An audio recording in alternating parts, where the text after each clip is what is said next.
Vejam aqui, trabalho de Wolf and Kohler. As pesquisas do Kohler, a gente sabe que são pesquisas apreciadas pelo Vygotsky na época. Pesquisa com macacos antropóides. Comparou algumas de suas observações do comportamento de chimpanzés com alguns particulares das respostas em crianças. Então, o Kohler é uma das pesquisas bem admiradas, aí, vamos dizer assim, né, acompanhadas pelo Vygotsky, é a do Wolf and Kohler. E nesse caso, falando especificamente da análise prática, né, então, da inteligência prática. Então, vamos tentar fazer aqui uma análise sobre a inteligência prática, com base em Kohler. Então, eu vou colocar aqui, tá? Kohler. Inteligência prática. Inteligência prática. O Kohler faz, então, a partir de uma análise sobre experimentos, né, o que o Kohler faz? Ele faz uma analogia, essa é a palavra, né? Ele vai fazer uma analogia entre a inteligência prática na criança e respostas muito similares às das crianças apresentadas pelos chimpanzés. Então essa é a analogia. E aí, isso é feito a partir de experimentos. O trabalho guia, né, das pesquisas e tal são os experimentos. Então, uma das bases do Vygotsky é o Kohler. Uma outra base é a Charlotte Buller. Eu não sei por que aqui está K, não sei se ela tem algum outro nome, mas é Charlotte Buller. Procurou também estabelecer similaridades entre as crianças e macacos antropóides. Estudou a apreensão manual de objetos por crianças pequenas, sua capacidade de usar vias alternativas quando da consecução de um objetivo e o uso que elas fazem de instrumentos primitivos. Se você analisar um chimpanzé, por exemplo, ele faz usos muito interessantes com certos instrumentos. Quando ele quer quebrar alguma coisa, quando ele quer alcançar alguma coisa, quando ele quer mexer, às vezes fazer uma modificação no terreno em que ele está. Então, é algo de se admirar, né? Você vê um animal que não tem toda a capacidade cognitiva que o ser humano tem, mas tem uma inteligência prática muito interessante para manusear certos instrumentos que é muito próximo do que a criança faz. Muito próximo. Em alguns aspectos, dependendo da função que está sendo exercida, é igual ao que a criança faz. Então, pesquisas da Charlotte Buller acaba mostrando isso também. Tá? Inclusive, aqui, ó, foi Buller quem estabeleceu o princípio, importante para o estudo do desenvolvimento, de que os primeiros esboços da fala inteligente são precedidos pelo raciocínio técnico.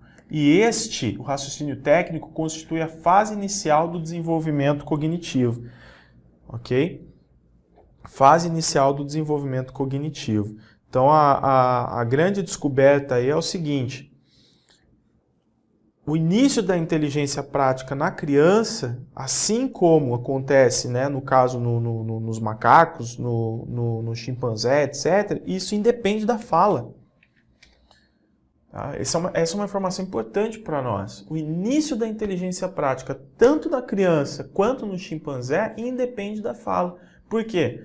Porque o chimpanzé não fala e ele tem capacidades práticas de manusear objetos, etc. E a criança que não fala também tem as mesmas capacidades.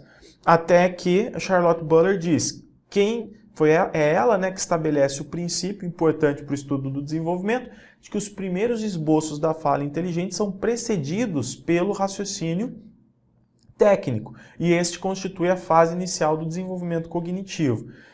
Na verdade, as crianças e os chimpanzés já apresentam certo raciocínio técnico antes de começar a falar. Tá? Antes de começar a falar. E esse raciocínio técnico é sinônimo de inteligência prática. Então, aquelas funções elementares das quais nós falamos anteriormente, elas estão relacionadas à inteligência prática. Crianças e animais possuem em comum, né, essa capacidade, essa inteligência prática. Depois a gente tem ainda É óbvio, né, que o Vygotsky ele considera esses trabalhos, mas encontra equívocos também, né? Então, assim, ele não é totalmente fiel a esses trabalhos, depois ele acaba apresentando as suas pesquisas, as suas conclusões. Depois a gente tem também aqui, ó, Shapiro e Guercke afirmam que o raciocínio prático da criança apresenta alguns pontos semelhantes com o pensamento adulto, diferindo em outros, além de enfatizarem o papel dominante da experiência social no desenvolvimento humano. De acordo com sua visão, a experiência social exerce seu papel através do processo de imitação. Depois a gente vai falar mais para frente da importância da imitação. Quando a criança imita a forma pela qual o adulto usa instrumentos e manipula objetos, ela está dominando o verdadeiro princípio envolvido numa atividade particular. Então, no caso, esses outros dois pesquisadores, eles inclusive falam, né, trazem um termo que o Vygotsky divulga, que é a ideia de cristalização. A criança, ela vai aprendendo pela imitação, né? E quanto mais ela repete o procedimento, mais ela consolida essa aprendizagem, mais experiência a criança adquire. Então, quanto mais vezes ela utiliza um procedimento, melhor ela fica naquele procedimento, movimento, enfim, alguma coisa, e ela tem condições de, a partir daquilo, quanto mais refinado esse procedimento, essa ação, ela tem condições de aprender novos modelos a partir dela. A crítica do Vygotsky é que ele vai achar o seguinte, que esses dois pesquisadores acabam tratando essa questão da aprendizagem de forma muito mecânica, né? Ou seja, eles supervalorizam a repetição mecânica. Viu, imitou, fez, cristalizou, aprendeu novos modelos, ou seja, adquiriu possibilidade de aprender novos modelos de ação. Então ele acha que isso é muito mecanicista. A adaptação é muito ligada à concepção mecanicista, né, de repetição, mas é uma base. Os trabalhos, então, de Kohler, Buller, Shapiro, Guercke, são todas bases para o que a gente vai falar sobre Vygotsky na sequência. E tem ainda, ó, Guillaume e Merson, sugerem que o comportamento dos macacos é semelhante àquele observado em pessoas privadas da fala. Então, estudando pessoas que não falam, a gente vai perceber que o comportamento do macaco é bem semelhante. Qual que é, então, para a gente encerrar esse primeiro bloco, que já está com quase 32 minutos, qual é o grande ponto, assim, de tudo que nós vimos, quando a gente fala da inteligência prática, etc.